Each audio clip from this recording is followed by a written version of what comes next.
Hello and welcome everybody. Today we're going to have a discussion about good and bad routines. So if you're interested, stay tuned, and as always I'm going to pray for you at the end of the video, so stay tuned for that. Okay, good and bad parts of a routine. Well, when we read in scripture we can see that Adam had a relationship with Yahweh and he met with him in the cool of the day. So that was regularly, that is daily, that it was part of the routine. We can have a look at Moses that spent a tremendous a lot of time with Yahweh, and King David as well. So many times you'll have a routine, a daily routine.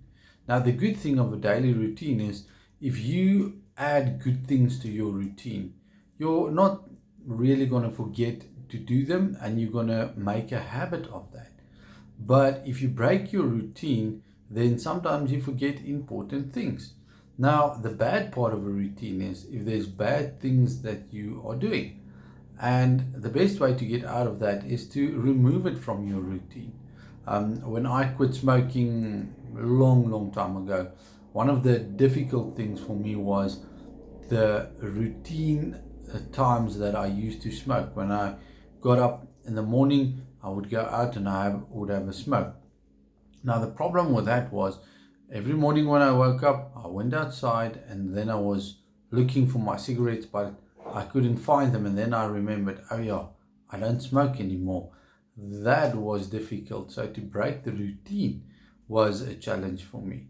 So think of all of the good and the bad things. Start with, and what helped me tremendously was when I prayed and I asked, please Father, help me that I can have a good routine in the sense of allowing time to be spent with you. And the best was in the early mornings when the house is quiet, when I can have time to read and pray and listen and do it daily. Now there's many mighty revivalists that the same story. They have early in the mornings, they would wake up and then they would first spend their first part of the day with the Father, and then they would go on with the rest of their day. Many of them said, well, if I haven't spent time yet, then I'm sorry, then we cannot go ahead. I remember there was one conference that they asked Paul Yonkicho to come, and he was supposed to speak. I'm not sure if it was 7 or 8 in the morning, and he said, well, that is normally his quiet time with the Lord, so he'll do it afterwards. But and anyway, they scheduled him for early in the morning, and he arrived late. And then when they asked him, why are you late? And he said, well, I told you, I first spend time with my Father, and then I will spend time with the rest. So, and they said, well, what were we supposed to do? And he said, well, worship while you're waiting.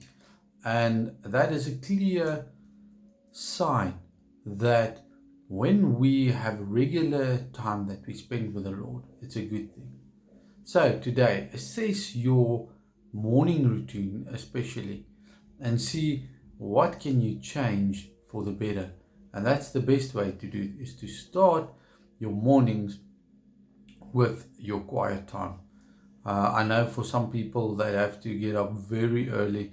It is difficult, but see what you can do so that you have a good routine that becomes part of a good habit. Father, I pray for your wisdom, your insight. Help us so that we'll have a very good relationship with you, but a good routine as well. Help us to see what we can add and what we can remove from our schedules. Help us to use our precious time wisely and that we can spend it with you. Thank you for your love and thank you for your mercy. And I thank you for that in the name of Yeshua. Be blessed.